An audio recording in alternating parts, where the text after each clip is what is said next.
சரண் Krishna YouTube சேனலுக்கு உங்களை அன்புடன் வரவேற்கின்றேன். குழந்தை பாக்கியத்திற்காக காத்திருப்பவர்கள் ஆடி மாதத்தில் இந்த ஒரு நாளை தவற விடாதீர்கள். அது என்ன நாள், எப்படி வழிபாடு செய்யணும் அப்படிங்கிறத பற்றி தான் இந்த வீடியோவில் தெளிவாக நம்ம பார்க்க போகிறோம். நம்ம சேனலில் உள்ள வீடியோவை ஃபஸ்ட் டைம் நீங்கள் பார்க்குறீங்க அப்படின்னா மறக்காமல் நம்ம சேனலை சப்ஸ்கிரைப் பண்ணி வச்சுக்கோங்க. நம்ம சேனலில் தொடர்ந்து குலதெய்வ பதிவுகள், ஆன்மீக தகவல்கள் வந்து கொண்டே இருக்கும். வாங்க வீடியோக்குள்ளே போகலாம். அம்பாளுக்கு வளகாப்பு செய்யக்கூடிய ஒரு அற்புதமான நாள் தான் இந்த ஆடிப்பூரம். இந்த நாளில் நம்ம என்னென்ன வழிபாடு செய்யணும் அப்படிங்கிறத இந்த வீடியோவில் கூட்டு குடும்பத்தில் உள்ளவர்கள் குழந்தை பாக்கியத்திற்காக காத்திருப்பவர்கள் என்ன வழிபாடு செய்ய வேண்டும், தனியாக இருப்பவர்கள் குழந்தை பாக்கியத்திற்காக காத்திருப்பவர்கள் எப்படி வழிபாடு செய்ய வேண்டும், திருமணத்திற்காக காத்திருப்பவர்கள் எப்படி வழிபாடு செய்ய வேண்டும், சுகப்பிரசவத்திற்காக காத்திருப்பவர்கள் இந்த ஆடிப்பூரத்தன்று என்ன வழிபாடு செய்ய வேண்டும் அப்படிங்கிறத பற்றி தான் இந்த வீடியோவில் தெளிவாக நம்ம பார்க்க போகிறோம். ஆடி மாதம் பூரம் நட்சத்திரம் எப்போ வருகின்றதோ அதுதான் நம்ம ஆடி பூரமாக நம்ம கொண்டாடுகிறோம். மேலும் இந்த ஆடி பூரத்தன்று ஸ்ரீ ஆண்டாள் அவர்கள் உமாதேவி சக்தி தேவி அவதரித்த தினமாகவும் இந்த ஆடி பூரம் இருக்கின்றது. அதுவும் மட்டும் இல்லை, அனைத்து கோவில்கள்லையும் அம்மன் கோவில்கள் அனைத்து கோவில்கள்லையுமே நம்ம அம்மனுக்கு வளைகாப்பு சாற்றுதல் வைபவம் நடைபெறும் நாள் இந்த ஆடிப்பூரம். இந்த நாளில் நம்ம அம்பாளை ஒரு கர்ப்பவதியாக பாவித்து அவர்களுக்கு நம்ம வளகாப்பு செய்வோம். முதல்ல ஆடிப்பூரம் எப்போ வருது அப்படின்னு பார்த்தீங்கன்னா 27ஆம் தேதி மாலை, ஞாயிற்றுக்கிழமை மாலை பூர நட்சத்திரம் பிறந்து 28ஆம் தேதி திங்கட்கிழமை நமக்கு ஆடிப்பூரமாக இருக்கின்றது. அதிக நேரம் எந்த நாட்களில் இருக்கின்றதோ அந்த நாள் தான் நம்ம ஆடிப்பூரமாக வழிபாடு செய்வோம். அப்படி பார்த்தோம்னா திங்கட்கிழமை நமக்கு மாலை வரைக்குமே நமக்கு ஆடி பூரம் அப்படிங்கிறது இருக்கின்றது. இந்த நேரத்தில் நம்ம கோவில்களுக்கு வளையல் வாங்கி கொண்டு போய் கொடுக்கறது, ஒரு சில கோவில்கள்லாம் பார்த்திங்கன்னா ஒரு 2 நாளைக்கு முன்னாடிலேருந்தே வளையல் வாங்கிட்டு வந்து வச்சுருவாங்க.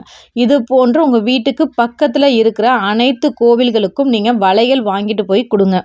27ஆம் தேதி மாலை நேரத்தில் உங்கள் வீடை முழுவதும் சுத்தம் செய்து உங்கள் வீட்டில் கண்ணாடி வளையல் வாங்கிட்டு வந்து வச்சுக்கோங்க. மாலை நேரத்தில் ஆடி பூரம் ஆரம்பித்த உடனே நீங்கள் போய் கண்ணாடி வளையல் உங்கள் வீட்டில் உங்கள் குலதெய்வம் பெண் தெய்வம் அப்படின்னா அந்த தெய்வத்திற்கு நீங்கள் வளையல் மாலை சாற்றலாம். இல்லைங்க எங்களுக்கு ஒரு ஆண் தெய்வம் அப்படிங்கிறப்ப உங்களுக்கு பார்வதி தேவியின் அம்சம் நிறைந்த தெய்வங்கள், இஷ்ட தெய்வங்கள் அப்படின்னா சமயபுரம் மாரியம்மன், கருமாரியம்மன், முத்துமாரியம்மன், இல்லை ஒரு சிலருக்கு ஊர் தெய்வம் அப்படின்னு சொல்லுவாங்க, புன்னைநல்லூர் மாரியம்மன், முத்து மாரியம்மன், இது போன்ற ஊர் தெய்வ மாரியம்மன் எங்கள்கிட்ட இருக்குது அப்படின்னா அந்த படத்திற்கு நீங்கள் இந்த வழிபாடை தாராளமாக செய்யலாம். நீங்கள் எந்த படத்திற்கு வழிபாடு செய்யணும் முடிவு பண்ணியிருக்கீங்களோ அந்த படத்தை பன்னீரால் சுத்தமாக தொடச்சிட்டு சந்தன குங்குமம் பொட்டு வச்சு மனை பலகை விரித்து திங்கட்கிழமை ஆடி பூரத்தன்று எந்த நேரத்தில் வழிபாடு செய்யணும் அப்படின்னு பார்த்தீங்கன்னா காலை 6:15 முதல் 7:15 வரை. அதை தவற விட்டுட்டீங்க அப்படின்னா 9:15 முதல் 10:15 வரை.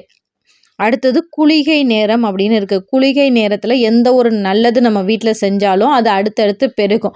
நம்ம வீட்டில் அம்பாளுக்கு நம்ம வளகாப்பு செய்யும்போது அடுத்தடுத்து அந்த வீட்டில் குழந்தை பாக்கியத்திற்காக காத்திருப்பவர்களுக்கும் வளகாப்பு வைபவம் கட்டாயம் நடக்கும் என்பது மிகப்பெரிய நம்பிக்கை.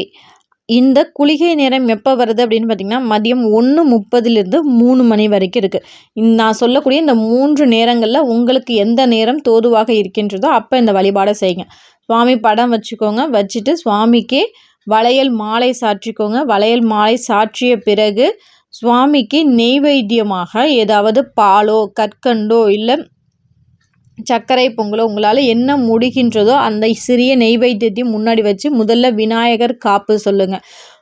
விநாயகர் வச்சு விநாயகரை மனதார வேண்டிக்கோங்க. விநாயகர் துதி ஏதாவது உங்களுக்கு தெரிஞ்சுது அப்படின்னா விநாயகர் துதி சொல்லுங்கள். இல்லை எங்களுக்கு சொல்ல தெரியாதுங்க அப்படிங்கிறப்ப விநாயகருக்கு மனதார நினச்சி ஓம் கம் கணபதியே நமக, என் விநாயக பெருமானே இந்த வழிபாட்டில் எந்த ஒரு தடையும் வரக்கூடாது, என்னுடைய தெய்வத்தை நான் மனதார வேண்டிக் கொள்கிறேன் அப்படின்னு சொல்லி வேண்டிக்கோங்க.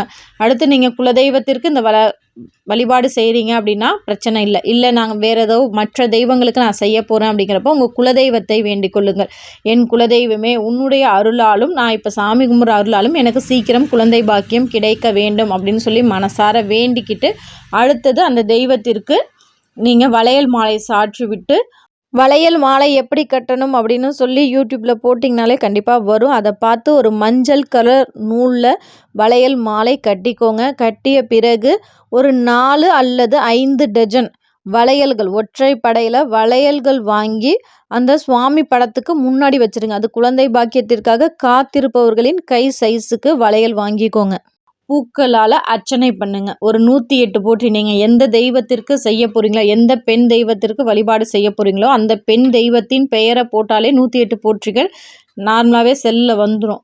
அதை போட்டுட்டு 108 போற்றிகள் உங்கள் வாயால் சொல்லுங்கள். அந்த செல்லில் பார்த்து படித்தாலும் சரி, இல்லை வீடியோவை கேட்டு அதை நீங்கள் திருப்பி சொல்லி 108 முறை உங்கள் வாயால் போற்றிகள் சொல்லி பூக்களால் அர்ச்சனை பண்ணி தீப தூப ஆராதனை காமிச்சு வழிபாடை நிறைவு செய்து கொள்ளுங்கள்.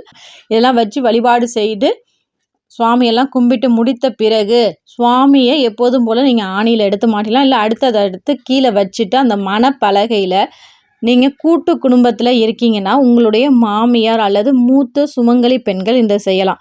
என்ன செய்யணும் அப்படின்னு பார்த்தீங்கன்னா, அந்த மணப்பலகையை கிழக்கு நோக்கி வைத்து நீங்கள் கிழக்கு நோக்கி குழந்தை வாக்கியத்திற்காக காத்திருப்பவர்கள் கிழக்கு நோக்கி அமர செய்து அந்த 4 டஜன் வளையல் எக்ஸ்ட்ரா நம்ம வாங்கி வச்சோம் பார்த்தீங்களா, அதை உங்கள் கையில் போடணும். இது போல் செய்யும்போது கண்டிப்பாக அடுத்த ஆடிக்குள்ளே உங்களுக்கு குழந்தை பாக்கியம் கிடைக்கும். இல்லைங்க எங்கள் வீட்டில் வேறு யாரும் பெரியவங்க இல்லை, நாங்கள் மட்டும்தான் இருக்கோம், நாங்கள் என்ன பண்ணுறது அப்படின்னு கேட்டிங்கன்னா, நீங்களே அந்த வளையலை எடுத்து உங்கள் அம்பாள் படத்துக்கு முன்னாடியே உட்காந்து அந்த வளையலை போட்டுக்கோங்க. மனசார வேண்டிக்கோங்க. கண்டிப்பாக அந்த அம்பாளே உங்களுக்கு குழந்தையாக பிறப்பார்.